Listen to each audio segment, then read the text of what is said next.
All right, all good to go. Hi everybody, and welcome to the Mental Toughness and Body Show. My name is Rob Evans, and I'm your weight loss coach, health strategist, and internationally published author, helping take your life, your business, your body, your health, your mindset from where you are to being unstoppable. And I've got a wonderful guest with me here today, Liz Kalabakis. How are you, Liz? Yeah, good, thank you. How are you? Yeah, I am fantastic, thanks. Thanks for taking out some of your time from your extremely busy schedule right now to have a chat with us. And today, what we're going to talk about is visualization and the importance of your vision. So first of all, I wanted you, Liz, could you just provide us a bit of a background, because you're a transformation specialist. Tell us a little bit about the background in the types of transformations that you work with. Okay, so a lot of I do work with a lot of mums, only because I actually identify with them and their problems and their schedules. So I understand when they actually say that they're busy, that they actually are busy. So it's me trying to get into their mental self to explain to them that everything they do is important as a role model. So once I start to actually be able to get that through their heads, that they do matter, it takes a little while to get that, but that's what I love the most, because then I know I've transformed a whole family. Yeah. I don't just transform the one person, I actually transform whole family. I do like, the mums usually bring me kids with issues and, mental issues that they're fighting with, and then I tend to be able to transform the child because they see me transform their parent. Because at the end of the day, it's like a chain wreck in a family. When the person that's doing the food and organising the schedule for children, if she's not scheduling herself in, then you're teaching your kids that you don't matter either, put everyone else in front of you. So as soon as the mum starts taking care of herself and her family, you usually see that the kids already trusted that trainer because they've already seen the improvements at home. So I already have a bond with their children where they actually then do want to change, because the mum who does all the cooking, and we've always said nutrition is the most important, is already on track. So I always find that if I don't have mums or dads, depending who I'm working with, of course, it's not mums only. Yeah. Because going on my children, they're all cooking. So whether they're female or male, I've taught them, they all have to cook. So, so depending on, what their cooking lifestyles are like at home, if I can sort out the adults, the children are a breeze, absolute breeze, because they start to mimic the parents. And you can see that the roller coaster of bad behaviour for the rest of their lives is gone, because they're going to learn nothing else but what their parents are now teaching them. So when they grow up, they'll teach that to their children. And, we've now got a healthier, like I always say, my mum was a size 22. So the Kalabakis family won't be size 22 anymore, because I changed my life. Yes. My kids know better. This is their life. So they've got no excuse to having an unhealthy family. Mentally, also, because it also plays with their mental role, the roller coaster of emotions.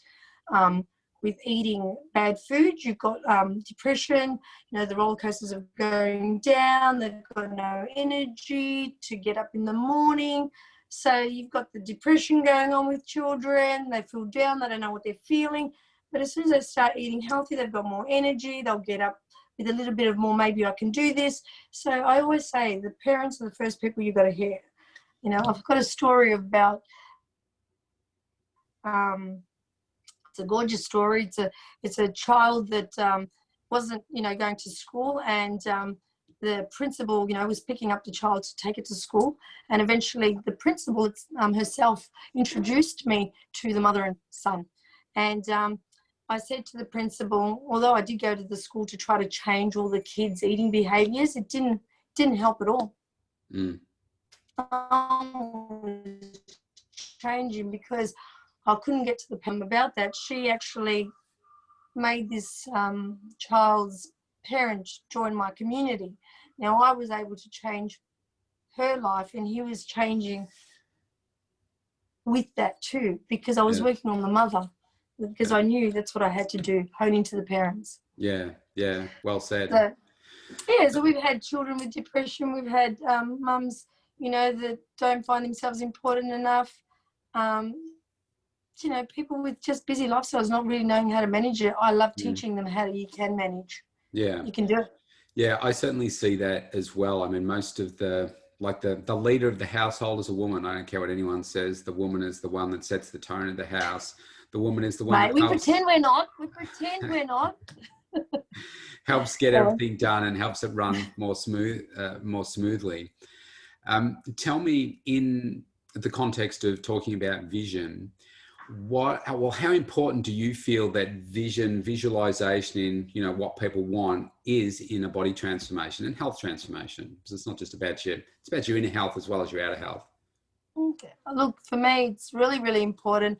You have to have a vision, but then I find that the people that don't have a goal, like there's no wedding coming up, or they're going to see some person in their past, you know, some bitch that, you know, might have teased them in their past, and they want to lose weight, you know, and they're thinking, well, an ex-husband, or we call them revenge bodies. There has to be a goal. There's a reason why. You're really evil, aren't you? I never would have thought of any of those things. Is that a woman's thinking? Is it? My goodness. That woman that you're going to bump into, you think, fuck you. Hey, this is a child-friendly show. I don't have a beep button or a 7-second delay here. Well, I can tell you, I've been dealing with women all my life, and I can tell you there's always a reason. And usually sometimes it's the mother-in-law's competing with the wedding, you know, who's going to look the best. Right, okay. You know, so we have those. But if I can hone into the reason, yes, that's all, mate. That's all I need, you know, because then I know I've got something, a carrot that I can dangle in front of them. But when they don't have a reason, that's my job, to give them a reason. So sometimes I basically have to visualize it for them. Like I have been known to go away with someone, and then I'll do their hair, makeup, and chuck them another top, you know, that they might look nicer in, and their hair done a little bit different that they would normally do. And then I do a little bit of a transformation, just a glimpse of what can happen. And I say to them something like, I can't wait, because I'm going to give you a tan. I'm going to take you to the hairdresser. We're going to go and get a body spray, of course, a makeup artist to be done. And we're going to have a professional photo shooter, you know, and I'm going to show you the angles. And I am going to blow your mind. So you actually visualize it for them. So there's a lot of people who've never seen themselves looking healthy, fit, functioning well. So if you can just give them a little bit of a glimpse, whether it's somebody else that's lending them their clothes while they're losing weight, and then they're thinking, I would normally not buy this size, let me try it, and it does fit. And you think, and that person starts thinking, oh, I'm looking. So sometimes you've got to, give that visual to them, you know, by force. You know, you might be going to. Yeah, because they can't necessarily see it for themselves. With all your clients, and you might say to that particular one, no, they can't. You might have to straw wearing. Oh, okay. Do you want to come over? I'll do your hair. Sometimes I've had to go that extreme, because that person's never seen themselves. You know, they've always hidden at the back of the room. So visualization and I can't visualize me doing that for my female clients, getting them to come over to do a tan and do their hair and makeup. No, I don't do a tan. I send them to a tan. So that's the last result at the end. I send them to go and get a tan, get their hair done, and we take a photo shoot at the end when they get to their goal. But I have to give them that little bit of a goal setting. So we call that like a carrot dangling, where they know there's a date. We're giving them a date now, which why gala works. When, you know, the MP Gala Awards, they work for me wonders, because now we've got a date. We've got a photographer booked. They know I've paid for it. They know I've paid for their hair. They've paid for their makeup. Like, for me, it's already happened. Yeah. Let's not talk about photographers. Yeah. For them, it hasn't happened yet. But for me, it's already happened. They're already transformed. I've already got them booked into everything.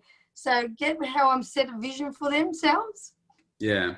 So, I think that's really, really great. Though one of the the things that I find with people is, so for instance, so I've got a lady that I'm working with right now, and she says her goal is the wedding, you know, and to lose weight by the wedding. I told you. But I've said to her, that's not big enough, because she's been overweight all her life. And because I see this with many brides, they focus on the wedding day and that's it. So they get, say, 3 months out and they haven't really changed too much, or they're nowhere near where they really wanted to be when they said they wanted to be. So they stop and they just say, oh, well, you know, I'm still going to have the wedding and whatever. But they haven't adjusted any of the lifestyle habits. They haven't adjusted. They may have been doing the training, but they haven't adjusted their food. They haven't really committed completely to it because they just want to look good for the day. And then at the end of that day, what happens? Well, they go off and they go on their honeymoon. They eat excessively, drink excessively, fall back into their old habits, or they haven't created new habits. And yeah, then they think about having kids and that kind of stuff. Like this lady, I said, so what's your goal after the wedding? She said, oh, we're going to have kids straight away, another child straight away. I'm like, man, you are not going to change at all here. Now, ironically, I pushed her on it and now she stopped training. So she says, I'll be back 100% committed after Christmas. So yeah, right, I probably won't see her again. So I find that unless the goal is so big and bright for people, that they won't get there. Yeah, I get that. Look, this is how I see it, Rob. Like, it might be just for a wedding, but if they're eating healthy, if they're actually doing that, and at their wedding they look good, and I got them to that point, I get what you're saying, that straight after that they put all the weight on. But there's a really big but, right?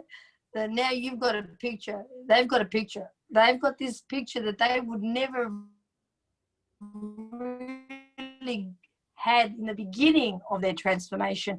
That picture is going to stay with them because they're going to be in wedding photos. They're going to be looking amazing. And yeah, they'll chuck it back on if they're not going to think of the after, what's after that wedding day. But once they've got this photo that they always go back to, guess what? And they've really eaten healthy for a while, and they've seen that eating healthy gets them to that day at the wedding to look really good. They might chuck their weight back on, but I can guarantee you they'll start thinking about it once they've had their kids, and that, like, I remember that all it took is eating healthy. But if they do shakes, if they do easy diets, you know, light and easy, aside from the family, not eating with the whole family and stuff, I don't think that you never get back. You'll never get your weight off, because you can never go back to that once you've got children, because you're cooking for too many people. So when it comes to a wedding, sometimes I let them do it that way. I do actually let them eat healthy, drop off the weight, look good on their wedding photo, take that shoot, which they will look bloody amazing, and then all of a sudden, while they're putting back all their weight, they've got that picture to have a look at, and that's a vision.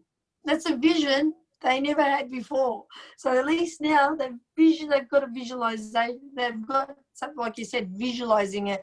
So when they start visualizing, they start doing it, which what we teach, you and me, we teach to cook for a family. We don't teach to cook for yourself only. I think the key there is, so you said about, you know, eating well. It's about people understanding the links between, I like to call it, you know, like links in the chain. And like your food is one, your exercise is one, your sleep, your water, all that. They're all different links. Yeah, they're different links. Yeah. To get you to where you want to be. And often, takes years. Well, yeah, it can. Yeah. Often a lot of people, they just think the exercise will get them there. So like this particular lady, for instance, that's no way. That's her perspective. And I said, you've got to change your food. And I said, how are you going with your food? So training was okay. And she said, oh, no, pretty SH1T. And I said, okay, well, unless... oh, look at you. You don't even swear, aren't you, no, boy? That's when we got to the detailed discussion about what it means to have this greater vision. And some people just don't get it at that time because they're focused on other things. Like she's focused on investing $26,000 in a wedding reception, and making sure that that looks good and she's got the right dress and all that, and the honeymoon and all Oh, that. come on, Rob. That's me. That's me. I had 2 weddings that were about that much. But you know, she's not visualizing what she really like, that health transformation, that body transformation. Well, she's not thinking about health. She's thinking about body, but just thinking, if I work out, I will do that. And that's where I think she's failed to create a bigger vision beyond just the wedding. I understand what you're saying, but for her, I think she will fail to get to that great photo. She might feel better because she's doing exercises she wasn't doing before, but she's filling her body with crap still. That's right. So she's over-exercising. That's what she's doing. Well, she's under-eating. Yeah. Yeah, that's right. She's doing the calorie thing. You know what? I have a client that comes here and then she said, my daughter looks incredible at the moment. She's lost so much weight. You should see her, Liz. And I said, what is she doing? She goes, oh, she's doing this program, and you exercise in the morning, you exercise at night, and, you know, you eat this way, and obviously she's on deficit. And I said, and what happens when, isolation stops and we're not isolated and she has to go back to the office? How's she going to get her exercise in the morning and in the evening? And then, you know, all these things that she had to do, right? I said, what happens when she has kids, and what happens when life happens? Or let's say she gets injured and she can't do all that exercise. Yeah. How's her nutrition going to be able to help her then? And she's like, I've told her that, Liz. I said, okay, we'll just have to watch you go right back up, you know? But we get it. It's trying to educate them. It's really, really hard. Yeah. Age matters too. Trying to say to someone that's older, you know, that you actually need to do something a bit more than someone that's younger because they're moving around less. They're sitting around more. They're retired. Yeah. There's a lot of factors in weight loss. Oh, there is. People think that it's, well, I mean, I'll tell you, when I interviewed Gillian Michaels like a week or so ago, and she said, I won't use the language that she uses, but she says it's pretty simple. Oh, you can. You eat, what'd she say?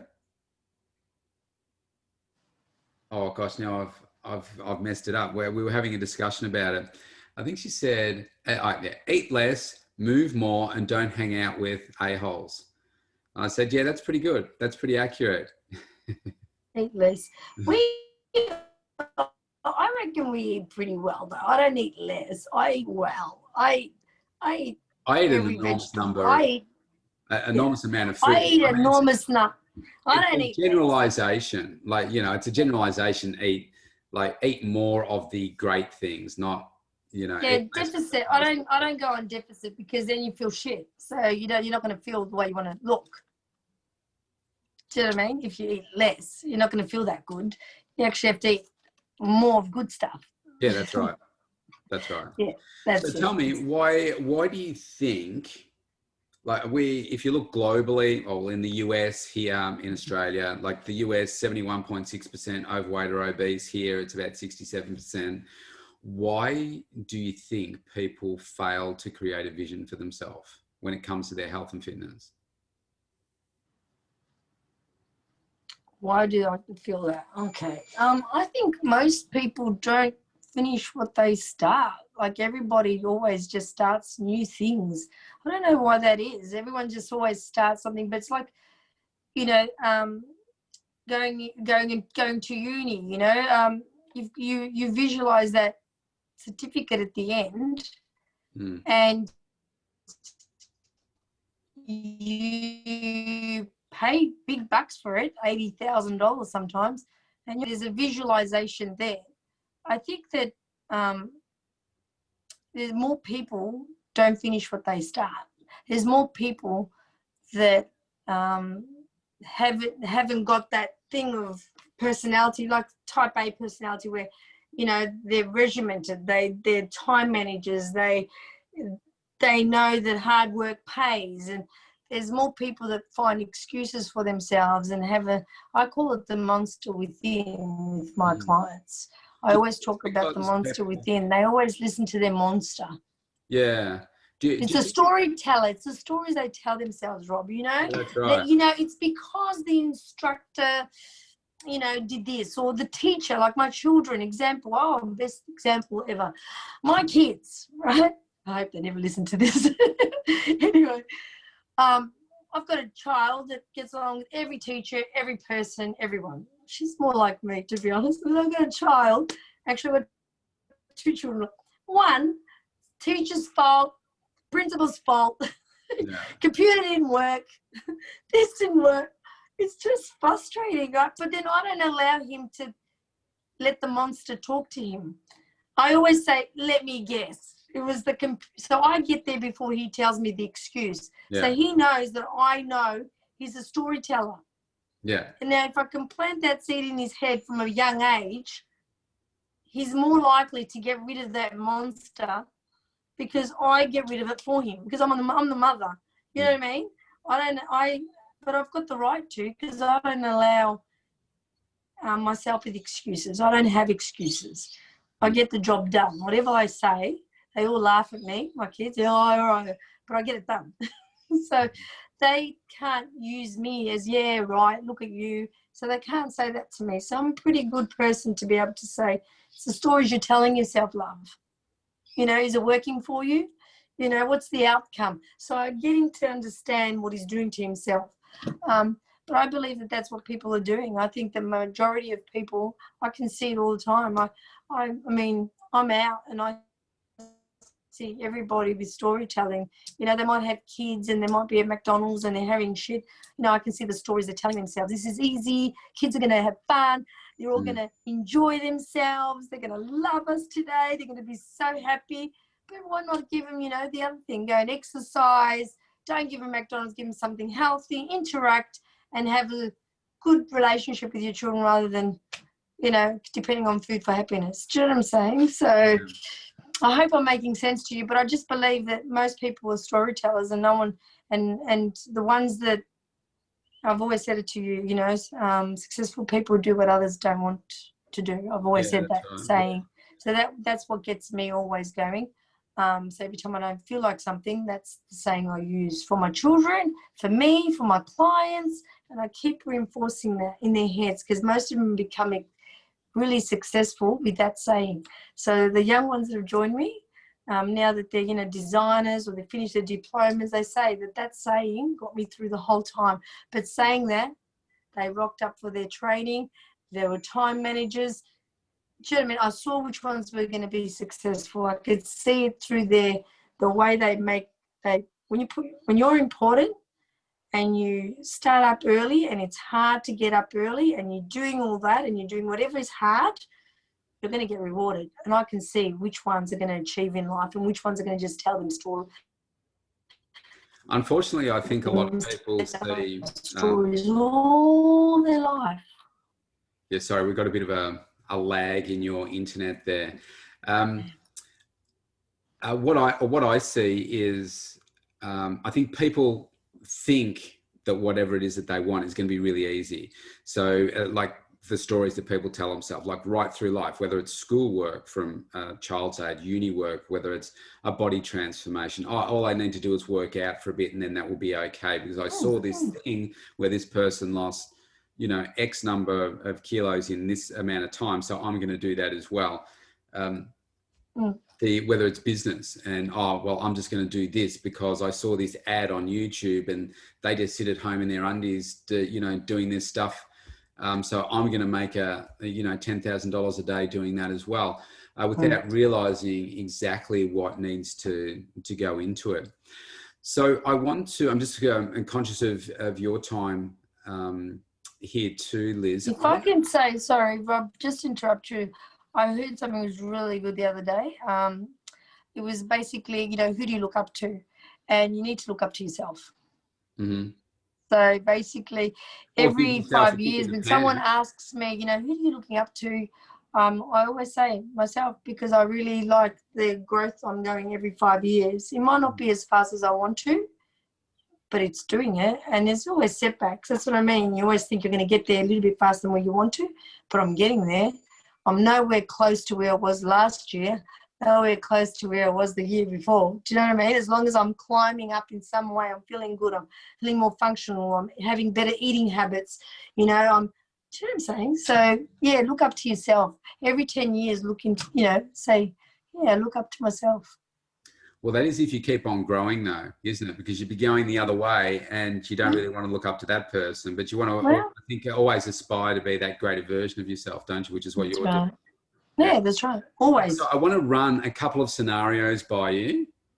Okay, some situations where I want you to put yourself, you're the person that's doing the training. You're the person that's in this position, okay? Oh, so I'm the person doing the training. Okay. Yeah. You're on the transformation journey. And so because you've had the benefit of you do so many transformations of people. So I want you to think in the context of, okay, how do you tap into your vision at these particular scenarios that I'm going to give you? Okay. So you've got a vision of what it is. This means I need concentration, yeah? That's right. I'm going to really put you on the spot. I need to concentrate, here.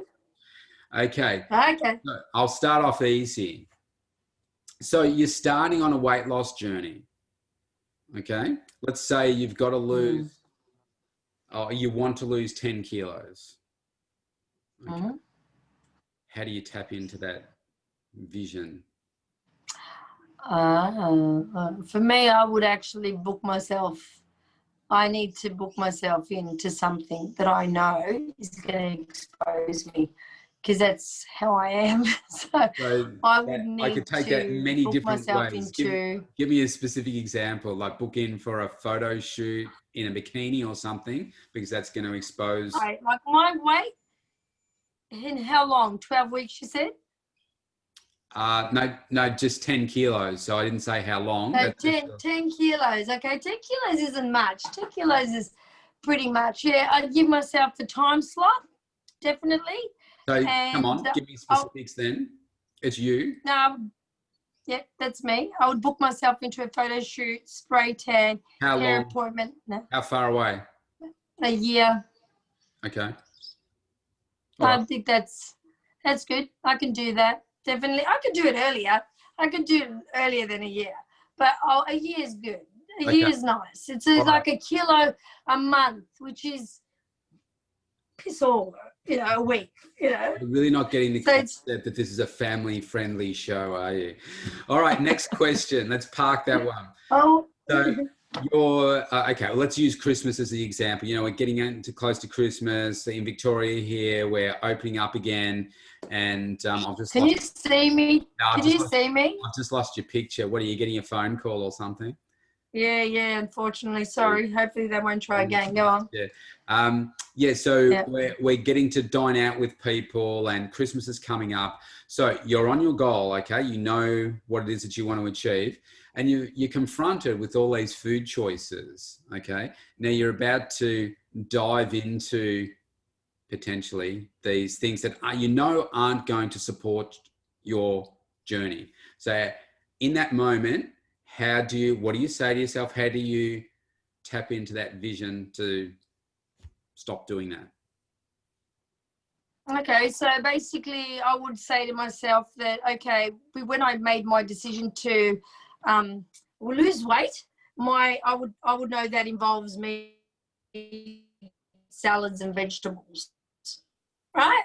Mm-hmm. So I'm not going to steer away from that. So I would know that if I steer away from that, it will not give me my goal. And because I've got something booked and I know I have to look bloody good, sorry, oops, I always use that. I know that would make me not go there. And I do know that if I have a taste of something that I have got an addiction to, which is carby, I've got an addiction to carbs. I really like, we all love, if I have nuts, I can't just have 10 nuts. I have to have the whole packet. So I know what I need to steer away from, because if I have a taste, I'm like a drug addict to it, Because don't forget, in my past, I used to be able to eat that and train it off, and Tim Tams and whatever. So because I know that about myself, I would make sure I wouldn't have a taste, because a taste doesn't cut it for me. I need the whole thing.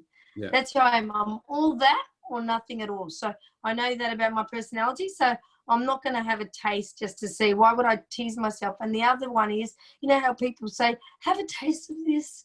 You'll love it. You're going to die. Well, why would I do that to myself? I mean, what? So I can crave for an extra chocolate that I've never tasted before?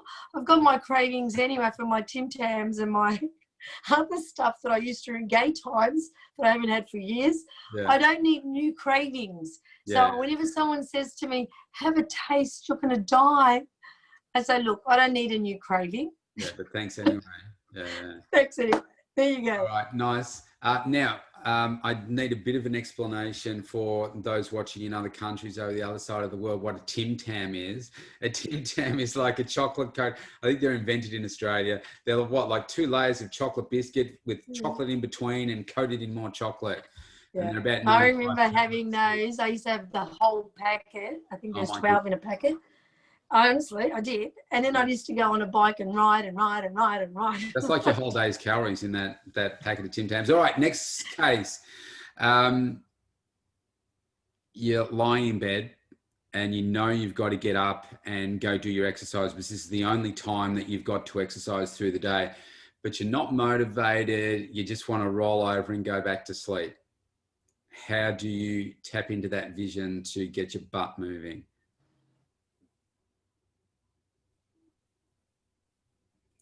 Liz, you've either frozen. You should know this one. I've done this. I've said, are you there? Can you hear me? Yeah, Am I good? It's got a bit of a delay. Oh, sorry. All right. My biggest thing is, yeah, exactly that. I always say I've always looked at successful people, always had a good look at their life, not ones that inherit money and stuff. Talking about ones that have built something from a little seed and have made it big. Yeah. I've always known that they get up, they do the job. Successful people do what others aren't willing to do, and I live by that. So every time I can't be bothered getting up in the morning, I get bothered because I know other people wouldn't be bothered, so that's going to make the difference in my life. And that's with absolutely everything, whether it goes to budgeting, whether it goes to, you know, I always go by that mantra, like, you know, just remember successful people do what others. So when I'm up at 10 o'clock and I'm still working sometimes when I haven't got the work balance, I know I haven't really made it yet. I'm working towards that, so I need to be working. Do you know what I mean? I need to be working because that's what other people did. They didn't have a balance at the beginning. It was real, you know, they all work hard, and some of them still work just as hard and they've made it. I can see them working just as hard. They're always on. They're always answering questions. They're always thinking of a new and bright video they can come up with. You know, they're always, do you know what I mean? So why should I think that, oh, yes, life-work balance for myself? I don't have that at the moment because I've got I don't goals. think there is a balance, is there? There's never a balance. I've got goals. Something has to give sometimes. Yeah. And I've worked out what gives. Yeah, sleep. That's a really good point there. So I guess it's a good point to say, well, different things motivate different people, don't they? So you've said a couple of things there. The first one is, you know, that vision of, well, first one is committing into booking in to something. Yeah. And then within that, I guess there's that visual that you have of what I'm going to look like at that time. Your mantra that you have, like those words, that also drives you as well. So you've got 3 different things there that you can use to all drive you, because, you know, we've got people from all different types of life listening to this right now. And there's people that are highly successful, but they don't rank their health and fitness as high as they do for their business. Okay. So business comes first, health is down here, and they're really successful at that, but not successful at all with their health and fitness. So I think if we can, you know, we're just giving them some insight into, you know, some tips as to how they can, you know, take it to just nudge it up a little bit. You don't have to go a big step, just keep nudging it up. All right. Rob, sorry to interrupt you. Do you find though that most of them, while they were building their business, they were good at taking care of themselves also, because they needed to? No, often. So I find a lot of them that have actually achieved at the end. Yeah, So, okay. If I you look know, at you know, the clients that I train, like the one-on-one coaching, they're normally executives, you know, really successful business people if they're working for themselves, and often they have gotten okay. Mhm. like they've put everything into the business and not worried about what they're eating and stuff. Like there's a guy, he runs one of the biggest plumbing businesses in town here, and he's built a phenomenal business. But he actually came to me for coaching rather than the training because he started listening to podcasts like this and stuff and said, "Yeah, I need someone like you to help take me to that next level in life," because it's like he's ticked that box for his business and everything's really comfortable. He wanted to do more for his body, but he also wanted to work out how could he take his life to that next level as well, looking at those other opportunities because he had plenty of money. He just didn't really know what to do with it. He was doing these rich people type hobbies and stuff, but not really feeling satisfied. Mm. And then I've got other people that have Mm. just got their bodies Yes. really out of weight, like out of shape and being overweight, have run a cracking business, but then have eventually found how to make their health and fitness better too.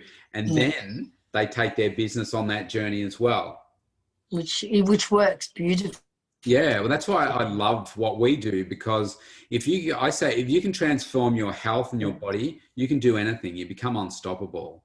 And it's such a great vehicle for everything. Now, I want to give you You another know, the example. saddest thing is, yeah, that's right. Sorry, the saddest thing for me is when I see a successful person with bad health. Yeah. I can't think, wow, you know. I just sort of say, how sad, you know, that I know. that they didn't prioritize their. It's really important for me. Health is the most important thing. I don't care about anything else. Health is the most, Yeah. and that's why I live this lifestyle. Yeah. Yeah. So Yeah. I lock myself in 3 hours a week, and that's a time slot I could be training someone and making money. Yeah. But I don't want to. I want to train myself because that's important. I know Yeah. Which that's. is what I'm about to do after we finish recording here, treating See, myself. I've already done it. I've already done it. All right, so I'll give you the last one, but I'm just really conscious of the time. So I work with a number of clients that probably need to lose 100 kilos or more. So overseas, at 200 pounds plus. One of the big struggles can be each day, man, focusing on that big number. I've got to lose 200. It's too hard. It's whatever. So what is your advice for somebody that's on a really big transformation goal? It might take a year. It might take 2 years. It might take 3 years. How do you get them to tap into that vision?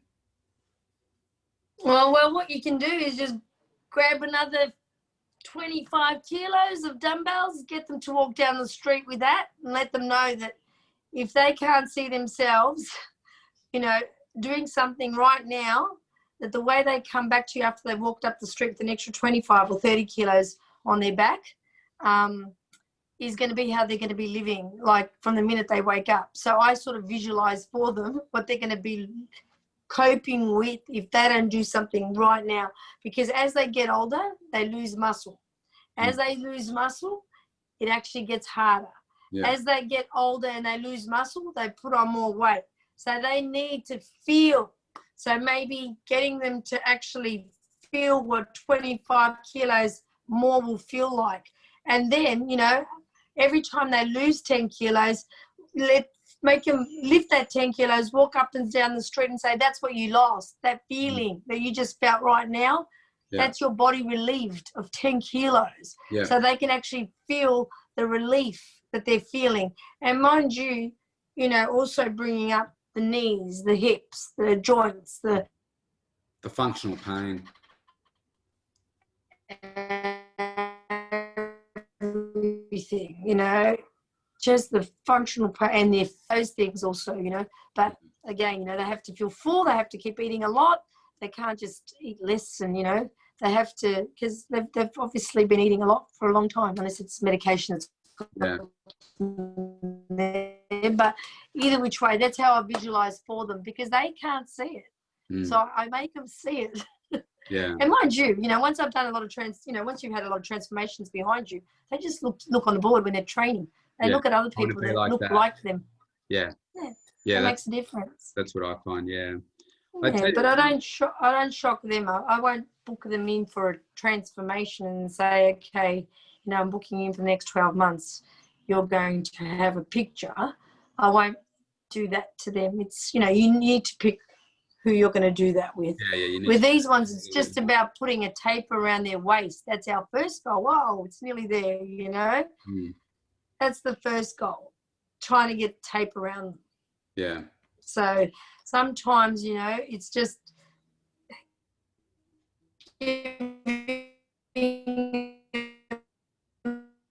those little goals, just little teeny ones, but they need to. It's not going to look very good at all.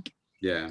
I'd That's tell you the thing that's worked for me really well this year is, more than others, unless people are long-time listeners, about my own personal transformation this year. And, going through, like I set the goal late last year, early this year, so pre-COVID, and then going through COVID and gyms being closed and just all the pressures that created for our business and lifestyles and homeschooling and all that kind of stuff. But I always remained focused on that I had a vision in my mind of exactly what I wanted to look like the definition through the abs, what I wanted my legs to look like each body part I could explain, this is a clear vision that I had in my head. And I had also another one. So my main goal this year is to become a finalist in the IsaBody challenge. And they haven't announced who the last finalists are yet, but was visualizing myself holding a check above my head in front of 5,000 people, screaming, going crazy, with me just wearing the shorts, tanned up, looking, particularly ripped. Oh, I'd go crazy, Rob. I'd be the biggest fan. Thanks. But I would always have that vision, and the song Thunderstruck is playing in the background, and that's like, I just feel awesome. So whenever I was maybe tempted with the food, I'd go straight to that image. When I'd be doing my single leg press and I feel like my leg's about to explode, I would visualize that for the last couple of reps to push through the pain. So I always had that clear vision that, that thing where you're automatically taken to it, and that helps get you through. But you were going to do that. You had the vision, but it was going to happen. Yeah, exactly what you visioned is true, though. There's going to be thousands of people looking at you with your undies. But that's what's taken me for this whole year to be able to achieve. It's me. That's me. Give me a transformation. You tell me I've got to be my bikinis. You completely spoiled that vision of myself for me now, though just the way that you presented that. But anyway, you haven't seen the photos yet. Oh, I can imagine. You sent me some previews throughout the time. No, I look a lot better than that. Oh, I can't wait. See, I'm going to be your biggest fan. Anyway. All right, wonderful, Liz. Thank you so much for today. I know you're really busy, and just like me, working 16-hour days and trying to get sleep in there as a hobby. So I really do appreciate you sharing your insights, with the people that you're working with.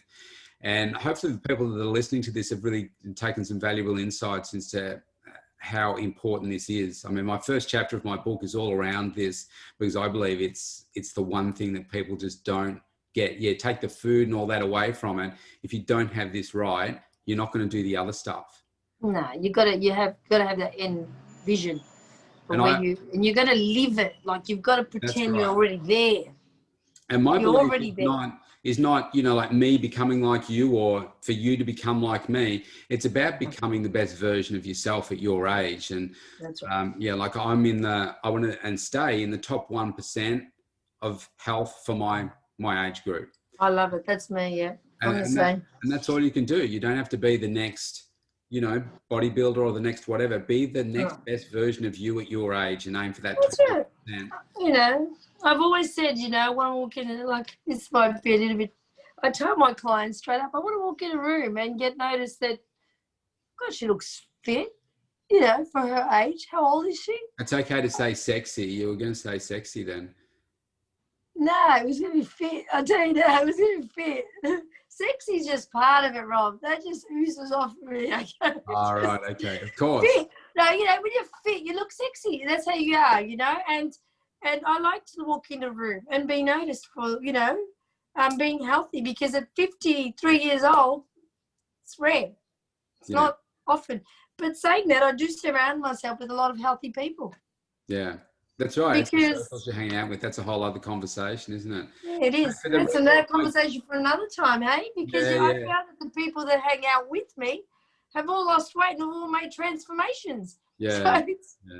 So for the record, my kids thought you were 40. Thanks.